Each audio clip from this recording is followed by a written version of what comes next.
Welcome to నా TV news. ముందుగా headlines చూద్దాం.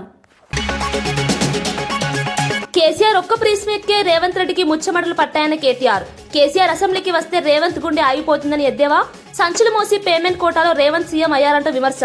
మహిళలకు 2500 రూపాయలు తులం బంగారం హామీలు ఏమయ్యాయి అంటూ నిలదీత.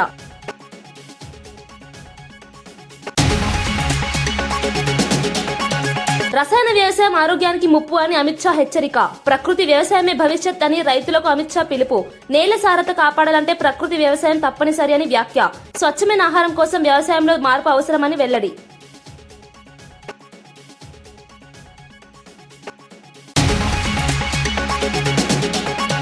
వైసీపీ పాలనలో బ్యాంకుల దోపిడీ జరిగిందని పెమ్మసాని ఆరోపణలు. రైతుల పేరుతో 1000 కోట్లు మాయం చేశారని ఆరోపణ. అక్రమ రుణాలపై విచారణ కొనసాగుతోందని వ్యాఖ్య. పారదర్శక పాలనతోనే బ్యాంకింగ్ వ్యవస్థ గాడిలోకి వస్తుందని వెల్లడి.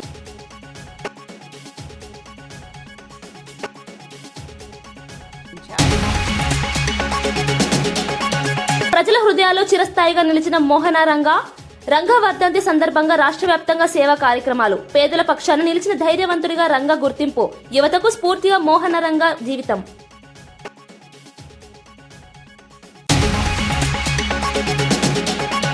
కేటీఆర్ వ్యాఖ్యలకు చామల కిరణ్ ఘాటు కౌంటర్. నీళ్లు నిధుల పేరుతో ప్రజలను వంచారన్న ఆరోపణ.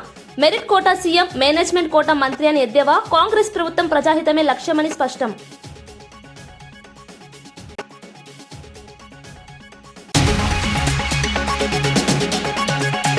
సోషల్ మీడియాలో నీచమైన అసభ్యకరమైన పోస్టులు చేసే వారిపై ఎలాంటి రాజకీయ ఒత్తిడి లేకుండా కఠిన చర్యలు తీసుకుంటామని ముఖ్యమంత్రి నారా చంద్రబాబు నాయుడు స్పష్టం చేశారు. మీడియాతో మాట్లాడిన సీఎం, చట్టాన్ని అతిక్రమించే వారు ఎవరైనా సరే తప్పించుకునే అవకాశం లేదన్నారు. కూటమి నేతలైనా సరే తప్పు చేస్తే కేసులు నమోదు చేసి జైలుకు పంపిస్తామని హెచ్చరించారు. రాజకీయ ముసుగులో నేరాలు, రౌడీజం, బెదిరింపులకు పాల్పడితే సహించేది లేదన్నారు. ఈ విషయంలో పోలీస్ వ్యవస్థ పూర్తి స్థాయిలో కఠినంగా వ్యవహరించాలని ఆదేశించారు. సోషల్ మీడియా స్వేచ్ఛ పేరుతో వ్యక్తిగత దూషణలు, అబద్ధపు ప్రచారాలు చేస్తే ప్రజాస్వామ్యానికే ముప్పు అని పేర్కొన్నారు. రాష్ట్రంలో శాంతి భద్రతలు కాపాడటమే ప్రభుత్వ ప్రధాన బాధ్యత అని, చట్ట వ్యవస్థల పరిరక్షణలో రాజీ ఉండదని సీఎం చంద్రబాబు స్పష్టం చేశారు. మీలో కూడా ఎప్పటికప్పుడు ఆ మార్పు లేకపోతే నవేడేస్ మనకందరికి కూడా ఒక మాటలో చెప్పాలంటే కొన్ని మంచి పనులు కూడా చేశారు. దానికి ఒకసారి మిమ్మల్ని అభినందించాలి. యువత భవిష్యత్తును నాశనం చేస్తున్న మారక ద్రవ్యాల్ని, మహిళలపై జరుగుతున్న నేరాలు, రోడ్డు ప్రమాదాల నివారణకై ప్రత్యేకమైన దృష్టి పెట్టారు. 762 కిలోల గంజాయిని స్వాధీనం చేసుకుని స్మగ్లర్స్ యొక్క సప్లై చైన్ అరికట్టారు. 179 మందిని అరెస్ట్ చేశారు. స్మగ్లర్స్ పై ఎన్డీపీఎస్ చట్టంతో పాటు పీడీ యాక్ట్ కూడా పెట్టి జైలు పంపించారు. This is the biggest break through. మనస్ఫూర్తిగా అభినందనలు. గంజాయి విక్రేతల్ని రవాణా చేసేవారిపైన కూడా 296 మంది పైన ఏదైతే సస్పెక్ట్ షీట్ తెరిచి వారిపై నిఘా కూడా పెట్టారు. ఎర్ర చందనం స్మగ్లర్స్ అరికట్టడానికి బాగా గట్టిగా పనిచేస్తున్నారు. జిల్లా వ్యాప్తంగా గ్రామాల్లో 786 డ్రగ్స్ అబ్యూస్ ప్రివెన్షన్ కమిటీ ఏర్పాటు చేసి మోడల్లో కూడా అవేర్నెస్ తీసుకొస్తున్నారు. దీన్ని కూడా మనస్ఫూర్తిగా మనం ఇటీవల ఒక మంచి కార్యక్రమం తీసుకున్న నో హెల్మెట్ నో పెట్రోల్ బాగా పాజిటివ్ మంచి ఇంపాక్ట్ వస్తుంది. నేను ఒకటే మీ అందరూ కోరుతున్నాను. చాలా సమస్యలు చూశాను. ఒకప్పుడు కేవలం సమస్య, ఏ సమస్య అయినా అది సమాజం ఆమోదించినటువంటి కార్యక్రమం ఎవరేం చేసినా, యాంటీ సోషల్ చేసినా అది సస్టైన్ అవుతుంది. ఆ రోజుల్లో నేను చాలా గట్టిగా ఫైట్ చేశాను. 2003 నా మీద హత్యా ప్రయత్నం చేసిన, 23 క్లీన్ ఆఫ్ నైన్స్ ప్లాన్ చేసిన పరిష్కారం అయ్యే పరిస్థితి వస్తూ ఉంది. అంటే మనం గుర్తుపెట్టుకోవాల్సింది, ఏదైనా సరే సమాజ హితం కోసం కాకుండా, రాజ్యాంగ పరంగా కాకుండా చట్ట వ్యతిరేక కార్యక్రమాలు ఏవి కూడా సస్టైన్ కావు. రాయలసీమలో ఒకప్పుడు పెద్ద ఎత్తున ముఠా కక్షలు ఉండేటివి. ఒకరినొకరు చంపుకునేవాళ్ళు, ఆధిపత్యం కోసం పోరాడారు. అలాంటివి కూడా ఆ రోజు చాలా స్పష్టంగా ఫైట్ చేశాం. ముఠా కక్షలను అణిచివేయడమే కాకుండా ముఠా కక్షల్ని పూర్తిగా కంట్రోల్ చేసి నార్మల్కి తీసుకొచ్చాం. ఆ విషయం కూడా మనందరం గుర్తుపెట్టుకోవాల్సిన అవసరం. ఆ సందర్భంలో మా పార్టీ వాళ్ళు, తెలుగుదేశం పార్టీ లీడర్స్ అయినా వాళ్ళని కూడా అరెస్ట్ చేశాను. ఎందుకంటే కఠినంగా వ్యవహరిస్తే తప్ప ఇది సాధ్యం కాదని. అదే సమయంలో మూడో సమస్యను మీరు ఒకసారి చూస్తే కమ్యూనల్ వైలెన్స్ వచ్చి హైదరాబాద్లో 6 నెలలు కర్ఫ్యూలు పెట్టి రసాయన ఎరువుల అధిక వినియోగమే అనేక ఆరోగ్య సమస్యలకు, నేల సారత తగ్గుదలకు కారణమవుతోందని కేంద్ర హోంశాఖ మంత్రి అమిత్ షా హెచ్చరించారు. రైతులు ప్రకృతి వ్యవసాయం వైపు మళ్లాలని ఆయన పిలుపునిచ్చారు. రసాయన ఎరువులు తాత్కాలికంగా దిగుబడులు పెంచినా దీర్ఘకాలంగా మానవ ఆరోగ్యంపై, పర్యావరణంపై తీవ్ర ప్రభావం చూపుతాయని చెప్పారు. ప్రకృతి వ్యవసాయం ద్వారా నేల జీవశక్తి పెరుగుతుందని, ఖర్చులు తగ్గి రైతులకు లాభాలు పెరుగుతాయని అభిప్రాయపడ్డారు. దేశవ్యాప్తంగా ప్రకృతి వ్యవసాయాన్ని ప్రోత్సహించేందుకు కేంద్ర ప్రభుత్వం పలు విధానాలు అమలు చేస్తోందని తెలిపారు. రైతులు కూడా మార్పును స్వీకరించి ఆరోగ్యకరమైన పంటలు పండించాల్సిన అవసరం ఉందన్నారు. భవిష్యత్ తరాలకు స్వచ్ఛమైన ఆహారం అందించాలని ప్రకృతి వ్యవసాయం తప్పనిసరిగా మారాలని అమిత్ షా స్పష్టం చేశారు.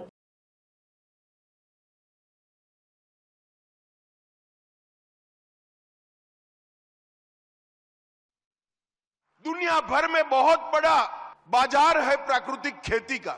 पूरी दुनिया मान चुकी है ऑर्गेनिक खाना खाने से स्वास्थ्य अच्छा रहता है और दुनिया के बाजार में हमारे किसान का ऑर्गेनिक प्रोडक्ट अच्छे से पहुंच पाए, इसके लिए सर्टिफिकेशन चाहिए, साइंटिफिक टेस्टिंग चाहिए, पैकेजिंग आकर्षक चाहिए और मार्केटिंग की व्यवस्था, और मार्केटिंग और एक्सपोर्ट के माध्यम से किसान की आय बढ़ाने के लिए हम आगे बढ़ रहे हैं.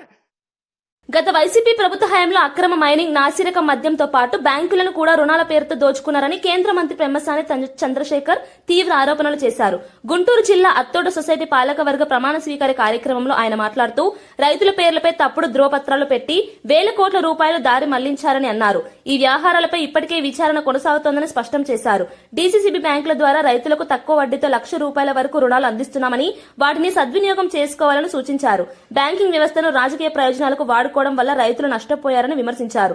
పారదర్శక పాలనతోనే వ్యవస్థను గాడిలో పెట్టగలమని ఆయన పేర్కొన్నారు. మరి ఈ రోజు వేరే వాటన్నిటికి కూడా ఈ రోజు లోన్లు ఇస్తా ఉన్నారు తక్కువ వడ్డీకి. అయితే గత 5 సంవత్సరాల్లో మీరు చూస్తే మైన్స్, మందు, మట్టి అన్ని దోచుకున్నారు. ఆఖరికి బ్యాంకులు కూడా దోచుకున్నారు. గత 5 సంవత్సరాల్లో దాదాపు 60-70 కోట్ల రూపాయల అవినీతి ఒక గుంటూరు ప్రాంతంలో జరిగింది. డిసిసిబి బ్యాంకు అంటే రైతులకు వాళ్ళకే తెలియకుండా వాళ్ళ పాసు పుస్తకాలు, దొంగ పాసు పుస్తకాలు పెట్టి లోన్లు తీసుకొని ఈ విధంగా వ్యవస్థలను ఎంత నాశనం చేయాలో ప్రతి చోట నాశనం చేశారు. యథా రాజా తదా ప్రజ.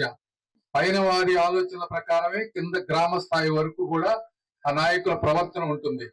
కాబట్టి మీరు కూడా అర్థం చేసుకొని బ్యాంకులను బలోపేతం ఏ విధంగా చేయాలి, మన ప్రభుత్వంలో కూడా ఎక్కడా తప్పులు జరగకుండా చూసుకోవటం, ఈ సొసైటీల్లో లాభం ఎక్కువ తీసుకొస్తే మీకు ఎక్కువ డివిడెండ్ వచ్చి ఇంకా ఇంట్రెస్ట్ తక్కువగా వచ్చే అవకాశం ఉంటుంది. సంక్షేమ పథకాలు చేస్తూ అదే విధంగా అభివృద్ధి, ఇట్లా రెండు బ్యాలెన్స్ చేసుకుంటూ ఒక పద్ధతి ప్రకారం ఈ రోజు రాష్ట్రంలో అభివృద్ధి జరుగుతా ఉంది. ఈ అభివృద్ధిని కూడా మీరు అందరూ గుర్తుపెట్టుకోవాలి. వైసీపీ నేతలు పుట్టినరోజుల పేరుతో కత్తులు ఊపడం ప్రజాస్వామ్యానికి ప్రమాదకరమని టీడీపీ నేతలు పల్లా శ్రీనివాసరావు, మాజీ ఎమ్మెల్సీ అశోక్ బాబు విమర్శించారు. ఈ కత్తులు ప్రభుత్వానికా లేక పెట్టుబడిదారులకా అన్న సందేహం కలుగుతోందని ప్రశ్నించారు. జగన్ అభిమానుల్లో ఉగ్రవాదుల మాదిరి మనస్తత్వం కనిపిస్తోందని తీవ్ర వ్యాఖ్యలు చేశారు. టపాసులు కాల్చవద్దని, అడిగిన గర్భిణిపై దాడి చేయడం దారుణమన్నారు. పుట్టినరోజు వేడుకలు అల్లర్లకు దారితీసేలా మారాయని ఆందోళన వ్యక్తం చేశారు. అజయ్ తమ పార్టీ కార్యకర్త కాకపోతే అప్పుడే ఫిర్యాదు ఎందుకు చేయలేదని నిలదీశారు. ఇటువంటి చర్యల వల్ల రాష్ట్ర ప్రతిష్టకు నష్టం వాటిల్లుతోందని, శాంతి భద్రతలపై ప్రభుత్వం కఠినంగా వ్యవహరించాలని వారు డిమాండ్ చేశారు. గొర్రెపోతులు అయ్యి వేటలేస్తున్నారు. అలాగే ఈ మారణ ఆయుధాలతో, వేట కొడవలతో, కత్తులతోని చూపించి జడిపించి భయాందోళనకు గురి చేసేటట్టుగా ఆయన పుట్టినరోజు సందర్భంగా చూసాం. ఎవరిని భయపడడానికి మీరు కత్తులు చూపిస్తారో చెప్పాలి. ఇటు ప్రజలు భయపడడానికా, లేకపోతే ఈ రాష్ట్రంలో పెట్టుబడులు పెట్టడానికి వస్తున్నటువంటి పెట్టుబడిదారులకి మీరు పిల్లల ఉద్యోగాలు రావాలని ఒక ఆలోచన చేస్తున్నటువంటి ప్రభుత్వానికా, లేకపోతే పెట్టుబడిదారులకా, ఎవరికి చూపిస్తున్నారు మీరు కత్తులు? నాయకులు భయపడడానికో, తెలుగుదేశం పార్టీ వాళ్ళను, కూటమి నాయకులను, ప్రజలను భయపడడానికి ట్రై చేస్తే మాత్రం ఇక్కడ ఎవరు జడిసేదో లేదు, తాటాకి చెప్పడానికి జడిసేది లేదని చెప్పి తెలియజేస్తున్నాం. అలాగే ఇలా తప్పుడు వ్యవహారాలు చేసేవాళ్ళని, తప్పుడు పనులు చేసే వాళ్ళకి మాత్రం శిక్ష ఖచ్చితంగా పడుతుందని చెప్పి తెలియజేస్తూ, అలాగే ఇలాంటి పనులు మానుకోవాలని కూడా వాళ్ళకి తెలియజేస్తున్నాను. నీ మానసిక స్థితి, నీ కార్యకర్తల యొక్క ఆలోచనలు ఎలా ఉన్నాయని స్పష్టంగా అర్థమవుతుంది. అంటే అంత కత్తులు బట్టి కేక్ కోస్తే అది పుట్టినరోజు వేడుక. గర్భవతిని వాడు పిచ్చి పిచ్చిగా జుట్టు పట్టి లాగి కొడతంటే నీ వాడు కాదని తెలిసినప్పుడు నువ్వెందుకు వెళ్ళి పోలీస్ స్టేషన్లో వాడిని సరెండర్ చేయించలా? గొర్రెను నరకటం, ఆ బ్లడ్ని తీసుకెళ్ళి ఫ్లెక్సీ మీద వేయటం, అంటే జగన్ ఏమన్నా ఊరి దేవత? ఇటువంటి వికృత చేష్టలన్నీ చేసి ఇవాళ ఏదో మాట్లాడతాడు పొన్నవాళ్ళు గారు, చంద్రబాబు నాయుడు మీద కేసులు ఇష్టం వచ్చిన విత్డ్రా చేసుకుంటున్నారని. మిస్టర్ పొన్నవాళ్ళు, నువ్వు మీ వాళ్ళు కూడా చట్టం చెప్పు. చంద్రబాబు నాయుడు గారి మీద కేసులు విత్డ్రా చేసుకోవడం తప్పని నువ్వు ఏదో మీడియా ముందు వాగే ముందు ఆర్మ్స్ యాక్ట్ ప్రకారం ఇటువంటి కలిగి ఉండటం కూడా నేరం అని చెప్పి మీ క్యాడర్కి, మీ లీడర్కి చెప్తే ఎస్ నువ్వు ఏదన్నా మాట్లాడితే దానికి విలువ ఇవ్వడం అనేది ఉంటుంది సమాజంలో. వంగవీటి మోహనరంగ ప్రాంతాలు, కులాలు, పార్టీలకు అతీతంగా ప్రజల హృదయాల్లో నిలిచిన నాయకుడని వంగవీటి రాధాకృష్ణ తెలిపారు. నేడు రాష్ట్ర వ్యాప్తంగా ఆయన వర్ధంతి సందర్భంగా అనేక సేవా కార్యక్రమాలు నిర్వహిస్తున్నామని చెప్పారు. పేదల పక్షాన నిలబడి అన్యాయానికి ఎదురొడ్డి పోరాడిన వ్యక్తిగా మోహనరంగ గుర్తింపు పొందారని అన్నారు. ఆయన జీవితం భావితరాలకు స్ఫూర్తిగా నిలిచిందని పేర్కొన్నారు. రాజకీయాల్లో విలువలు, ధైర్యం, ప్రజలతో అనుబంధం ఎలా ఉండాలనే దానికి మోహనరంగ నిదర్శనమన్నారు. యువత ఆయన ఆశయాలను ఆదర్శంగా తీసుకుని సమాజ సేవలో ముందుకు రావాలని పిలుపునిచ్చారు. రంగ జ్ఞాపకాలు ఎప్పటికీ ప్రజల మనసులో చిరస్థాయిగా నిలుస్తాయని రాధాకృష్ణ భావోద్వేగంగా చెప్పారు. వర్ధంతి సందర్భంగా ఇవాళ విజయవాడతో పాటు రాష్ట్రం అంతటా ఆయన పేరు మీద కార్యక్రమాలు చేస్తూ ఉన్నారు. భావితరాలకి స్ఫూర్తిగా నిలిచిన ఒక నాయకుడు అంటే వంగవీటి మోహన్ రంగా గారు.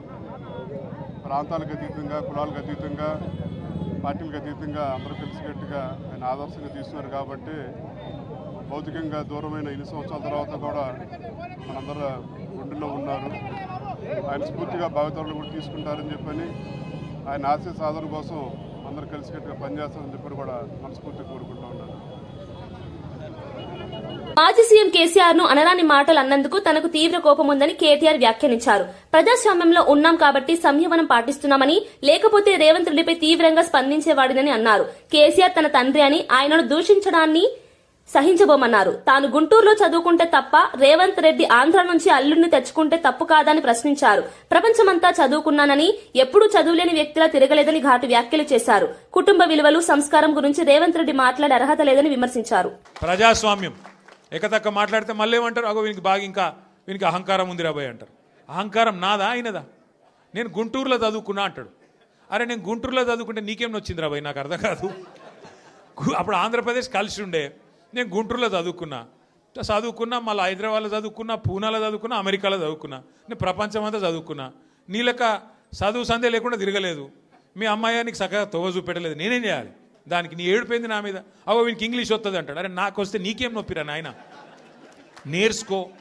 నేను హిందీ నేర్చుకున్నా, ఉర్దూ నేర్చుకున్నా, రేపు అవసరమైతే గోర్మాటి భాష నేర్చుకుంటా. నువ్వు నేర్చుకో. నేను ఎవడ నాపిండా? నిన్న వద్దన్నాడు ఎవడన్నా? నువ్వు కూడా నేర్చుకో. దానికి కూడా ఏడిపోయి నా మీద. నేనేం చేసిన? ఇంకొక అంటే నాకు ఎక్కడ గమ్మత్ అనిపిస్తుంది అంటే, నేను ఆంధ్రాకి పోయి ఇంటర్మీడియట్ చదువుకుంటే తప్పట, కానీ ఆయన ఆంధ్రాకి వెళ్ళి అల్లుడిని మాత్రం తెచ్చుకోవచ్చట. ఈ అమ్మ ఇది ఎక్కడ కథ రాబోయ్? అందుకే ఇక ఆయన పేరు ఏం పెట్టినట్టుగా నేను ఇట్లా లాభం లేదని చెప్పి మనోని పేరుగా అల్లుడు భీమవరం కదా, అందుకే ఈయన చిట్టినాయుడు పేరు కూడా భీమవరం బుల్లోడు అని పెడితే అయిపోతుంది. ఓకే వెలుగు భీమవరం బుల్లోడు మనకు నీతులు చెప్తున్నాడు. అరే ఆంధ్ర అంటే మరి ఆంధ్ర వాళ్ళ ఓట్లు కావాలి, ఆంధ్ర వాళ్ళ చుట్టూ తిరగాలి, కానీ మళ్ళీ ఆంధ్రాని మాత్రం నేను పోయి చదువుకుంటే నీకు నచ్చినది. నీకేం బాధ అవుతుంది? నాకు అర్థం కాదు. కృష్ణా జిల్లా మచిలీపట్నంలో వంగవీటి మోహనరంగ వర్ధంతి సందర్భంగా ఉద్రిక్త పరిస్థితులు నెలకొన్నాయి. పేర్ని నాని వైసీపీ కార్యాలయం వద్ద పోలీసులు భారీ బందోబస్తు ఏర్పాటు చేశారు. అదనపు బలగాలు, బారికేడ్లతో పోలీసులు ప్రాంతాన్ని నియంత్రించారు. రంగ వర్ధంతి ర్యాలీకి అనుమతుల విషయంలో సీఐ యేసుబాబు, వైసీపీ నేత పేర్ని నాని మధ్య చర్చ జరిగింది. మచిలీపట్నంలో రంగ వర్ధంతి సందర్భంగా పోలీసులు ఆంక్షలు విధించడంతో ఉద్రిక్తత ఏర్పడింది. రాధారంగ మిత్ర మండలి కూటమి ఆధ్వర్యంలో ర్యాలీగా రంగ విగ్రహానికి నివాళులు అర్పించేందుకు సిద్దమయ్యారు. మరోవైపు వైసీపీ నేతలు కూడా ర్యాలీగా బయలుదేరారు. కూటమి ర్యాలీ పూర్తయ్యే వరకు అనుమతి లేదని పోలీసులు స్పష్టం చేశారు. శాంతి భద్రతల దృష్ట్యా ముందస్తు చర్యలు తీసుకున్నామని పోలీసులు తెలిపారు.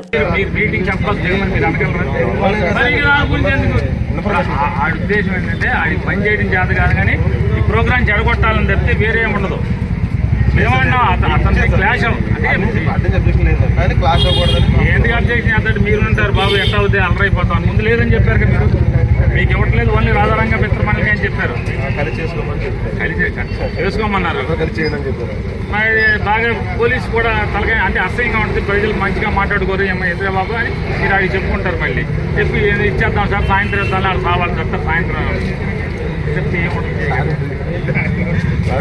సాయంత్రం నేను అందుకే అన్నా మీరు కాదు సార్ అతను కూడా ఇష్యూస్ వస్తాయి కాబట్టి ఏమంటే రేవతి చూసుకుని మీరు నిజాంపేట చూసుకుని వెళ్ళిపోండి. వాళ్ళు మెల్లగా ఈ రెండు చూసుకుని మెల్లగా మీది మీకు వాళ్ళకి ఒక అరగంట గంట తేడా రేవతి మొరలపాలెం చిరకలపూడి రాజపేట మల్లపేట నిజాంపేట లాస్ట్ అదే మరి మనమే ఉంది. ఇప్పుడు రేవతి నిజాంపేట చూసుకుని వెళ్తారు సార్. మేము ముందు ఇచ్చాం చిలకలపూడి వెళ్తాం అని అనట్లేదు కదా. వాళ్ళు అయిపోయింది కూడా చెప్పట్లేదు. ఉంటామంటే రేపు వాళ్ళ ఉద్యోగం వాళ్ళు చేయాలి, మన ఉద్యోగం మనం చేయాలి.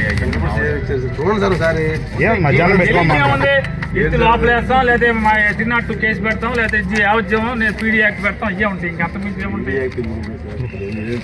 మీరేమైనా మామూలు పర్సన్ పబ్లిక్ ప్రాపర్టీ డ్యామేజ్ చేస్తారు. మీరైతే క్లాష్ అవనే పాకండి, రివర్స్లో వెళ్ళండి. ఏది ఆయన రేవతి నుంచి వలందపాలెం చేరుకున్న తర్వాత మీరు బయలుదేరండి. ఆయన వలందపాలెం చేరుకున్నాక బయలుదేరండి. అదే తప్ప. చిత్తూరు జిల్లా పుంగనూరు నియోజకవర్గంలోని కృష్ణంరెడ్డిపల్లిలో నల్లరాళ్లపల్లి గంగమ్మను మాజీ మంత్రి పెద్దిరెడ్డి రామచంద్రారెడ్డి దర్శించుకున్నారు. అనంతపురం పుంగనూరులో పలు అభివృద్ధి కార్యక్రమాలను ఆయన ప్రారంభించారు. ఈ సందర్భంగా పెద్దిరెడ్డి మాట్లాడుతూ స్థానిక ప్రజల సంక్షేమమే తన ప్రధాన లక్ష్యమని తెలిపారు. అభివృద్ధి కార్యక్రమాలకు సహకరిస్తున్న కూటమి ప్రభుత్వానికి పరోక్షంగా కృతజ్ఞతలు తెలిపారు. రాజకీయాలకు అతీతంగా ప్రజల అవసరాలే ముఖ్యమని పేర్కొన్నారు.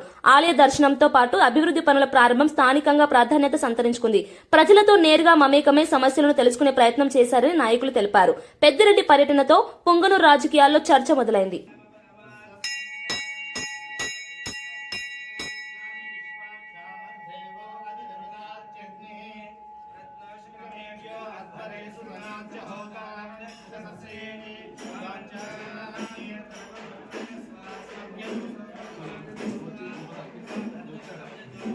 చంద్రబాబు నాయుడు గారు చెప్పిన తప్పు చెప్పకుండా, చెప్పిన అబద్ధం చెప్పకుండా అనేక హామీలన్నీ కూడా ఇవ్వడం, దానితోడు వాళ్ళ కుమారుడు, దానితోడు ఆయన మంత్రిమండలిలో ముఖ్యమంత్రి, ఉప ముఖ్యమంత్రిగా ఉన్న పవన్ కళ్యాణ్, వీళ్ళందరూ కూడా అబద్ధాలన్నీ చెప్పి మోసాలన్నీ చేసి రాష్ట్ర ప్రజలందరినీ కూడా మోసగించి ఓట్లు వేసుకొని అధికారంలోకి వచ్చారు. ఆ రోజు జగన్మోహన్ రెడ్డి గారి పరిపాలన ఏ విధంగా ఉన్నది 5 సంవత్సరాల్లో, ఈ 2 సంవత్సరాల్లో చంద్రబాబు నాయుడు పరిపాలన ఏ విధంగా ఉంది అని చెప్పి బేరీ చేసుకుని అత్యంత నిరుత్సాహంతో ఈ రాష్ట్ర ప్రజలందరూ కూడా ఈరోజు మిట్టాడుతూ ఉన్న సందర్భంలో చంద్రబాబు నాయుడే మా పార్టీని ఎక్కువ మెజారిటీతో గెలిపించే పరిస్థితి ఈరోజు ఈ రాష్ట్రంలో నెలకొంది. వారి ఈ అబద్ధాల కోటరీకి అందరికీ కూడా నేను ఈ ధన్యవాదాలు తెలుపుతాను. ఎందుకంటే మీరు మాకు కష్టం లేకుండా కాంగ్రెస్ పార్టీ, వైఎస్ఆర్ కాంగ్రెస్ పార్టీని అధికారంలోకి తీసుకొచ్చేదానికి నిరంతరం మీరు కృషి చేస్తూ ఉన్నారు. తప్పు మీద తప్పు చేస్తూ ఉన్నారు. చెప్పిన హామీలన్నీ కూడా ఏది కూడా నెరవేర్చలేదు. పేదలందరూ కూడా నిరాశ నిస్పృహల్లో ఉన్నారు. ఈ రాష్ట్రంలో రైతులు కానీ, మహిళలు కానీ ఎవరు కూడా గిట్టుబాటు ధర లేక రైతులంతా కూడా దివాలా తీసేది కాదు. ఊర్లు వదిలి ఇక్కడ పని చేసుకుంటే నామోషిగా ఉంటుందని చెప్పి ఇతర రాష్ట్రాలకు వెళ్ళి అక్కడ కూలీ పనులు చేస్తూ ఉన్నారు పెద్ద పెద్ద రైతులందరూ. మరి ఇలాంటి పరిస్థితుల్లో ఈ రాష్ట్రాన్ని కాపాడాల్సిన బాధ్యత ఆయన జగన్మోహన్ రెడ్డి గారి భుజస్కంధాల మీద ఉంది. ట్యాపింగ్ కేసులో కీలక సాక్షిగా ఉన్న ఆరా మస్తాన్ విచారణ ముగిసింది. సిట్ అధికారులు 2.5 గంటల పాటు ఆయనను ప్రశ్నించారు. ఈ సందర్భంగా ఆరా మస్తాన్ స్టేట్మెంట్ రెండోసారి నమోదు చేశారు. గతంలో ఇచ్చిన వివరాలను మరోసారి స్పష్టత కోసం అడిగినట్లు ఆయన తెలిపారు. ప్రధాన నిందితుడు ప్రభాకర్ రావు ఇచ్చిన సమాచారాన్ని క్రాస్ చెక్ చేసుకునేందుకే తనను విచారణకు పిలిచారని చెప్పారు. ఈ కేసు త్వరలో తుది దశకు చేరుకుంటుందని ఆరా మస్తాన్ వెల్లడించారు. ఫోన్ ట్యాపింగ్ అంశం రాష్ట్ర రాజకీయాల్లో సంచలనంగా మారిన నేపథ్యంలో ఈ విచారణకు ప్రాధాన్యత ఏర్పడింది. సిట్ విచారణ నిష్పక్షపాతంగా సాగుతోందని అధికారులు తెలిపారు. ఈ కేసు ఫలితం రాజకీయంగా కీలకంగా మారనుంది. తిరిగి వివరణ అడగడం కోసం అని చెప్పి పిలవడం జరిగింది. గతంలో ఏం చెప్పాము ఏంటి అనేటువంటి సో కాబట్టి గతంలో చెప్పిన దానికి పెద్ద కొనసాగింపు ఏమీ లేదు, కన్ఫర్మేషన్ కోసం అనుకోవచ్చు. గతంలో ఏం చెప్పారు ఏంటి అవన్నీ మళ్ళీ తిరిగి అంటే కొత్తగా అధికారులు వచ్చినప్పుడు వాళ్ళకు కూడా క్లారిటీ ఉండాలి కదా. దట్టు ప్రధాన ముద్దాయిని మీ అందరికీ తెలుసు, నిన్నటి వరకు ప్రధాన ముద్దాయిని విచారించారు కాబట్టి ప్రధాన ముద్దాయి చెప్పినటువంటి విషయాలు ఏవో ఉంటాయి కదా, వాటితో క్రాస్ చెక్ చేసుకోవటము. సో దీంట్లో ఉండేటువంటి అలాంటి సాక్షులందరినీ కూడా ముఖ్యమైనటువంటి సాక్షులు మళ్ళీ పిలిచే అవకాశం ఉన్నట్లుంది. అందుకోసం నిన్న రమ్మన్నారు. నేను బయట ఉండడంతో రాలేకపోయాను. ఈరోజు వచ్చేసి నాకు తెలిసినటువంటి విషయాల్ని షేర్ చేసుకోవడం జరిగింది. విమర్శలకు భువనగిరి ఎంపీ చామల కిరణ్ కుమార్ రెడ్డి ఘాటుగా స్పందించారు. కేసీఆర్ కుటుంబం నీళ్లు, నిధులు, నియామకాల పేరుతో ప్రజలను వంచించి అప్పుల పాలు చేసిందని ఆరోపించారు. ప్రజా సంపదను కాకుండా సొంత సంపదనే పెంచుకున్నారని విమర్శించారు. రేవంత్ రెడ్డి మెరిట్ కోటాలో సీఎం అయితే కేటీఆర్ మేనేజ్మెంట్ కోటాలో మంత్రి అయ్యారని ఎద్దేవా చేశారు. హైడ్రా కూల్చివేతలు ప్రజల ప్రయోజనం కోసమేనని, అక్రమ కబ్జాలను అడ్డుకుంటుంటే కేసీఆర్ ఎందుకు భయపడుతున్నారని ప్రశ్నించారు. బీఆర్ఎస్ పాలనలో జరిగిన తప్పులకు సమాధానం చెప్పకుండా విమర్శలు చేయడం తగదన్నారు. కాంగ్రెస్ ప్రభుత్వం ప్రజాహితమే లక్ష్యంగా పనిచేస్తుందని స్పష్టం చేశారు. కూడా పంచులు కొట్టాలి అన్న ఉద్దేశంతో ఇవాళ ఎక్కడో ఒక మీటింగ్ పెట్టి ఆ మీటింగ్ సందర్భం ఏందో కానీ ఒకటే ఒక సందర్భం అయితే పెట్టుకున్నాం, ఒకటే ఒక ఇష్యూ అయితే పెట్టుకున్నాం. ఏంది, ఈ ప్రజాపాలన ప్రభుత్వాన్ని ఎండగట్టాలి, లేనిపోని అని చెప్పాలి, ముఖ్యమంత్రి రేవంత్ రెడ్డి గారి మీద విరుచుకపడాలి, ఆయన మీద ఇష్టానుసారంగా మాట్లాడాలన్నట్టుగానే ఇలా మాట్లాడినావు. కానీ నువ్వు చెప్పిన 3 అంశాలు, ఒకటి కట్టే, కొట్టే, తెచ్చే, ఇది మీ కుటుంబానికే వర్తిస్తుంది. ఎందుకంటే కట్టే, నీళ్లు, నిధులు, నియామకాల నినాదంతో తెలంగాణలో ఉద్యోగాలు, నీళ్లు, నిధులు అని చెప్పి మీ నాయన ఉద్యమకారుని అవతారం ఎత్తి పిట్టకథలు కట్టి రాష్ట్రంలో ముఖ్యమంత్రి అధికారాన్ని కొట్టి రాష్ట్రంలో ఉన్నటువంటి మిగులు రాష్ట్రాన్ని అప్పుల రాష్ట్ర దిశగా తోసి మీ ఇంటికి తీసుకుపోయా. అంటే తెచ్చే ఏంటిది, కోట్ల రూపాయలు దండుకొని నువ్వు, మీ బావ, మీ కుటుంబ సభ్యులు ఈరోజు ఆర్థికంగా ఏ పొజిషన్లో ఉన్నారో ఇలా రాష్ట్ర ప్రజలంతా చూసారు. గతంలో అమెరికా నుంచి వచ్చినప్పుడు ఏముంటివి, ఇప్పుడు ఏమున్నావు. సో ఈ కట్టే, కొట్టే, తెచ్చే మనకే వర్తిస్తుంది. ఇక నువ్వు రాష్ట్ర ప్రభుత్వం గురించి కూల్చివేతలు, పేల్చివేతలు, ఎగవేతలు అంటున్నావు. కూల్చివేతలు ఏంటి? ఇవాళ నువ్వు మాట్లాడేది హైదరాబాద్ నగరంలో. హైదరాబాద్ నగరంలో ఉన్నటువంటి చాలా మంది కాలనీలో ఉన్న ప్రజలు ఈరోజు సంతోషం హైడ్రా మీద వ్యక్తం చేస్తున్నారు. ఎందుకంటే మీ హయాంలో నాలాల మీద ఇల్లులు కట్టి ప్రతి వానకాలం వచ్చినప్పుడు ఆ చుట్టుపక్కల ఉన్నటువంటి ప్రాంతాలన్నీ మునిగి వాళ్ళ ఆస్తి నష్టం జరుగుతుంది. ఇవాళ హైడ్రా వచ్చినాక ఈ నాలాల మీద ఉన్న ఇల్లులు, కాలనీలను కబ్జా చేసి, పార్కులను కబ్జా చేసి నీ హయాంలో నీకున్నటువంటి దండుపాల్యం సైన్యం దోచుకున్న పరిస్థితిని ఈరోజు హైడ్రా కూల్చివేస్తుంది. ఎవరి కోసం? ప్రజల కోసం. సో ఇది కూల్చివేతల గురించి నువ్వు చెప్పేది. ఇదే హైదరాబాద్ ప్రజలకు కూల్చివేతలు అంటే ఇదే కదా నువ్వు చెప్పింది, హైడ్రా చేసే కూల్చివేతల గురించి కదా. ఇక పేల్చివేతలు అంటే ఇక్కడ పేల్చిరే. నీ హయాంలో 2023లో మేడిగడ్డ కుంగింది, పేలితే పేలుతుంది. కుంగడం అంటే కింద భూమిలో పునాదులు బాలైనప్పుడు కుంగుతాయి. కుంగిన దానికి కూడా నువ్వు వీలైనంత వరకు ఎలక్షన్ల టైంలో నీ భాగవతం బయటపడ్డది. పైన భగవంతుడే చూసి సమయానికి ప్రజలు మళ్ళీ మన తప్పిదంగా మీ దరిద్ర పాలనకు ఓటేస్తారేమోనని స్వయాన దేవుడే ఆ రోజు వాస్తవ పరిస్థితిని చూపించే విధంగా అది కుంగింది. ఎందుకంటే అది ఆ 1-2-3 నెలలు కుంగకపోతే మీరు గొప్పగా చెప్పుకొని కాళేశ్వరం గురించి మళ్ళీ అధికారంలోకి వచ్చి దండుకుందామన్న ఆలోచన మీది. ఇక ఎగవేతలు, ఎవరు ఎగవేతలువా? ఇచ్చిన హామీలను నెరవేర్చాలని చెప్పి ప్రతిరోజు సన్నబియ్యం మీ ఆయంలో పెట్టిర్రా? మీ నాయన పెట్టిండ్రా? రేషన్ కార్డులు ఇచ్చిర్రా? ఇంద్రమ్మ ఇల్లులు ఇచ్చిర్రా? ఎగవేతలు మాయగావు. ఇవాళ నువ్వు అక్కడ లేనిపోని ముచ్చట చెప్తున్నావు. 1 కోటి మంది మహిళలను కోటీశ్వరులను చేయాలంటే నీ లెక్క బుద్ధి లేని, జ్ఞానం లేని మాటలు కాదు. 1 కోటి మందిని కోటీశ్వరులను చేయాలంటే వాళ్ళకు ఉపాధి కనిపించాలి. లెక్కేసుకొని 1 కోటి మందికి 1 కోటి ఎంత ఇద్దని లెక్కేసుకొని గిన్ని కోట్లు ఏడుని అంటున్నావు. అంటే గిది నీ ఆలోచన. తిరుమలపై నిత్యం వైసీపీ కుట్రలు కొనసాగుతున్నాయని టీడీపీ రాష్ట్ర ఉపాధ్యక్షులు వేమూరి ఆనంద్ సూర్య ఆరోపించారు.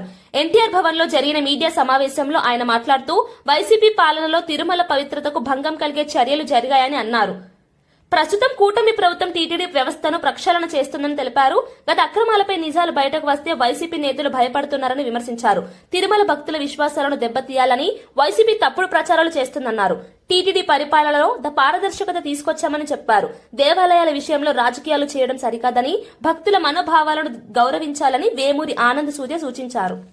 ఈ రోజున తోలనాడుతున్నావు అంటే నీలో ఎలాంటి ఆలోచన ఉంది, ఎలాంటి దుర్బుద్ధి ఉంది అని చెప్పడానికి ఇది ఒక నిదర్శనం అని చెప్పి మీకు మనవి చేస్తా ఉన్నా.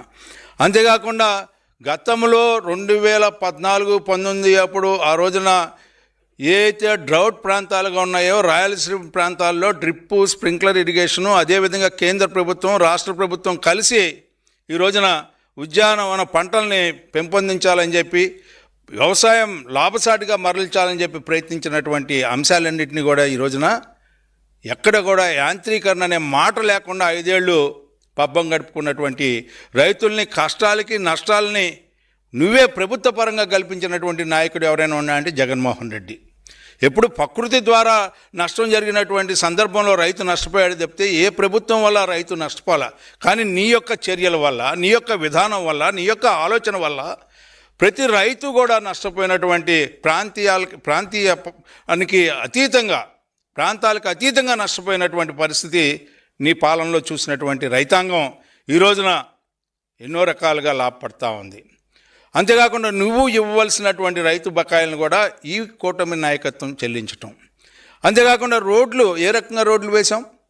గతంలో 2014-19లో 25,000 కిలోమీటర్ల రోడ్లని గ్రామీణ ప్రాంతంలో వేసినటువంటి ఘనత ఈనాటి యువ నాయకుడు నారా లోకేష్ గారికి దక్కిందని చెప్పి మనం చేస్తా ఉన్నా. అంతేకాకుండా ఈ కూటమి ప్రభుత్వం నువ్వు గతంలో నీ పాలనలో కనీసం మెయింటెనెన్స్కి, ఆఖరికి బ్లీచింగ్ పౌడర్కి, ఆఖరికి కరెంటు బల్బు వేసుకోవడానికి కూడా నిధులు లేకుండా చేసి ఉంటే ఈ రోజున దాదాపు 1932 కోట్ల రూపాయల నిధుల్ని 15th ఫైనాన్స్ కింద వచ్చిన నిధుల్ని మరి ఈ రోజున పంచాయతీలకే కేటాయించడం కాకుండా మళ్ళీ ప్రత్యేకంగా ఈ రాష్ట్ర ప్రభుత్వం మరి ముఖ్యంగా పవన్ కళ్యాణ్ గారి నాయకత్వంలో దాదాపు 1674 కోట్లు ఈ రోజున పంచాయతీలకు చెల్లించాం. అంతేకాకుండా 1450 కోట్ల రూపాయలు కూటమి నాయకత్వంలో విడుదల చేసి గ్రామాలకు ఊపిరి పోసాం. నువ్వు ఎప్పుడైనా ఊపిరి అనే మాటకి అర్థం తెలుసా నీకు అని చెప్పి నేను అడుగుతా ఉన్నా. నీకు ఎప్పుడు పీకలు కోయటం తప్పితే ఊపిరి పోయటం తెలియనాడు నువ్వు ఏం పాలన చేసావో మేమందరం కూడా చూసాం. గత పాలన ఏ రకమైనటువంటి పాలన, గ్రామీణ ప్రాంతంలో ఉన్నటువంటి కార్మికుడు కానీ, కర్షకుడు కానీ, లేకపోతే రైతు కూలి కానీ ఎవరిని కూడా, ఆఖరికి నువ్వు కౌలు రైతులను ఏ రకంగా నాశనం చేసావు కూడా మనం చూసాం.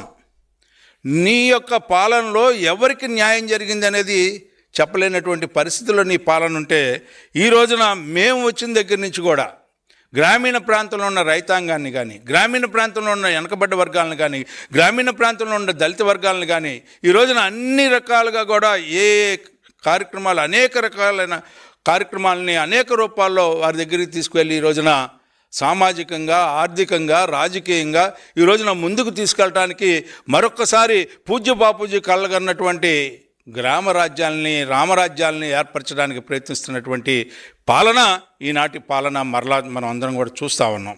ఇలాంటి సందర్భంలో అడుగడుగునా నువ్వు మాట్లాడుతూ ఉన్నావు. చంద్రబాబు నాయుడు గారు మోసం చేస్తూ ఉన్నాడు, చంద్రబాబు నాయుడు గారు నిధులు పక్కదోవ పట్టిస్తూ ఉన్నాడు. నీకు ఏదైనా అవగాహన నుండి మాట్లాడితే చాలా సంతోషం. గ్రామంలో ఉన్న పరిస్థితిని ఏ రకంగా ఈ రోజున తీర్చిదిద్దుతూ ఉన్నారు. ఈ రోజున గ్రామీణ ప్రాంతంలో రోడ్లు కానీ, డ్రైన్స్ కానీ, లేకపోతే డొంక రోడ్లు కానీ, లేకపోతే అక్కడున్న రైతులను ఆదుకునే విషయంలో కానీ, లేకపోతే దళితులకి సామాజిక న్యాయం చేసే విషయంలో, పెన్షన్లు ఇచ్చే విషయంలో కానీ, లేకపోతే మహిళలకి ఏ రకంగా ఉచిత బస్సుల్ని మరి ఏర్పాటు చేసినటువంటి అంశం ఈ రోజున మీ అందరికీ తెలిసినటువంటి అంశం. ఎవరూ చేయలేనటువంటి సంక్షేమానికి బ్రాండ్ అంబాసిడర్ ఎవరయ్యా అంటే తెలుగుదేశం పార్టీ కూటమి నాయకత్వం అనేది ఈ రోజున భారతదేశ వ్యాప్తిగా ఈరోజు చెప్పుకునేటువంటి మాట. ఎలాంటి పరిస్థితుల్లో ఈ రోజున మీరు మాట్లాడుతూ ఉన్నారంటే జయాలు వేదాలు వల్లించినట్టుగా ఉన్నాయి. ఆ రకంగా మీరు మాట్లాడితే ఏదో చేయొచ్చు. మధ్యప్రదేశ్ కేంద్రంగా అక్రమంగా తుపాకులు విక్రయిస్తున్న ముఠాను అనంతపురం జిల్లా పోలీసులు అరెస్ట్ చేశారు. ఈ ముఠా ద్వారా రాష్ట్రంలోకి అక్రమ ఆయుధాలు చేరుతున్నాయన్న సమాచారంతో పోలీసులు ప్రత్యేక దర్యాప్తు చేపట్టారు. ఈ ఆపరేషన్ లో నిందితుల నుంచి 5 నాటు తుపాకీలు, 7 మ్యాగజైన్లు, 30 బుల్లెట్లు స్వాధీనం చేసుకున్నారు. నిందితులు వివిధ రాష్ట్రాల మధ్య అక్రమ ఆయుధాల రవాణా చేస్తూ నేరాలకు ప్రోత్సహిస్తున్నారని పోలీసులు తెలిపారు. ప్రజా భద్రతకు ముప్పుగా మారే ఇలాంటి ముఠాలపై కఠిన చర్యలు తప్పవని అధికారులు హెచ్చరించారు. అక్రమ ఆయుధాల సరఫరాతో శాంతి భద్రతలకు భంగం కలగకుండా ముందస్తు చర్యలు తీసుకుంటామని చెప్పారు. రాష్ట్రంలో నేరాలను అరికట్టేందుకు ప్రత్యేక నిఘా కొనసాగుతోందని, ఇలాంటి కార్యకలాపాల్లో పాల్గొనే వారిపై మరిన్ని అరెస్టులు ఉంటాయని పోలీసులు స్పష్టం చేశారు. ఆ కేసు రిజిస్టర్ చేసి వాళ్ళ ఇంట్లో సెర్చ్ చేసినప్పుడు ఒక స్వాడ్ ప్లస్ ఒక వెపన్ కూడా మాకు దొరకడం జరిగింది. రాజశేఖర్ రెడ్డి, నల్లి రాజశేఖర్ రెడ్డి అని చెప్పి ఇక్కడ అనంతపురం జిల్లాలో ఒక 3 జిమ్స్ని కూడా అతను రన్ చేస్తూ ఉన్నారు. సో అతన్ని తీసుకొచ్చి మేము సోర్స్ ఆఫ్ వెపన్ ఎక్కడి నుంచి వచ్చింది అండ్ బ్యాక్వర్డ్ లింకేజ్ గురించి మనము వెరిఫై చేయడం జరిగింది. సో ఈ వెరిఫికేషన్లో అతనికి మధ్యప్రదేశ్లో మొరేనా డిస్ట్రిక్ట్ సంబంధించి రోహిత్ పర్మార్ మరియు శివం సింగ్ పరిహార్ అనే 2 వ్యక్తులు అతనికి ఈ వెపన్స్ని 2022లో పరిచయం అయినట్టు, అప్పుడు ఇతనికి హ్యాండ్ ఓవర్ చేసినట్టు అతను మనకు చెప్పడం జరిగింది. 2022లో ఇతను జిమ్ ఎస్టాబ్లిష్ చేసే టైంలో పంజాబ్కి వెళ్ళడం జరిగింది. సో అక్కడ ఇతనికి పరిచయం అయి తర్వాత ఇదే మొరేనా డిస్ట్రిక్ట్లో అతనికి ఆ వెపన్ కూడా హ్యాండ్ ఓవర్ చేయడం జరిగింది. సో ఈ ఇంట్రాగేషన్లో మనకు బ్యాక్వర్డ్ లింకేజ్ డీటెయిల్స్ బేసిస్ మీద ఈ రోహిత్ అండ్ శివం సింగ్ అనే వాళ్ళని అరెస్ట్ చేసి వాళ్ళ వద్ద నుంచి మనము మరో 4 వెపన్స్ మరి రౌండ్స్ కూడా మనం సీజ్ చేయడం జరిగింది. టోటల్గా 5 country male pistols plus 7 magazines, ఒక స్వాడ్ ప్లస్ ఒక 30 లైవ్ బుల్లెట్లు మరియు వాళ్ళు టెస్ట్ ఫైర్ చేసినటువంటి ఒక 3 ఎంటీ కేసెస్ కూడా మనకు వాళ్ళ వద్ద నుంచి దొరకడం జరిగింది. వార్తలు ముగించే ముందు ముఖ్యాంశాలు మరోసారి. కేసీఆర్ ఒక్క ప్రెస్ మీట్ కే రేవంత్ రెడ్డికి ముచ్చమటలు పట్టాయన్న కేటీఆర్. కేసీఆర్ అసెంబ్లీకి వస్తే రేవంత్ గుండె ఆగిపోతుందని ఎద్దేవా. సంచులు మోసి పేమెంట్ కోటాలో రేవంత్ సీఎం అయ్యారంటూ విమర్శ. మహిళలకు 2500 రూపాయలు తులం బంగారం హామీలు ఏమయ్యాయి అంటూ నిలదీత.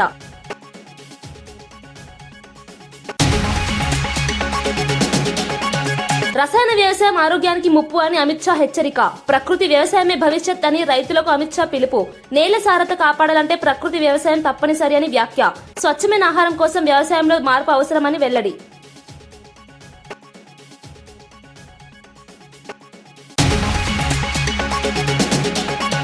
వైసీపీ పాలనలో బ్యాంకుల దోపిడీ జరిగిందని పెమ్మసాని ఆరోపణలు. రైతుల పేరుతో 1000 కోట్లు మాయం చేశారని ఆరోపణ. అక్రమ రుణాలపై విచారణ కొనసాగుతోందని వ్యాఖ్య. పారదర్శక పాలనతోనే బ్యాంకింగ్ వ్యవస్థ గాడిలోకి వస్తుందని వెల్లడి.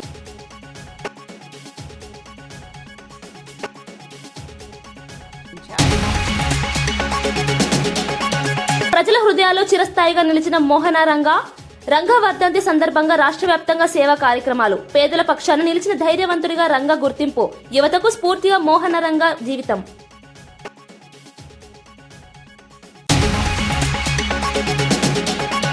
కేటీఆర్ వ్యాఖ్యలకు చామల కిరణ్ ఘాటు కౌంటర్. నీళ్లు నిధుల పేరుతో ప్రజలను వంచారన్న ఆరోపణ. Merit quota CM, management quota మంత్రి అని ఎద్దేవా. కాంగ్రెస్ ప్రభుత్వం ప్రజాహితమే లక్ష్యమని స్పష్టం.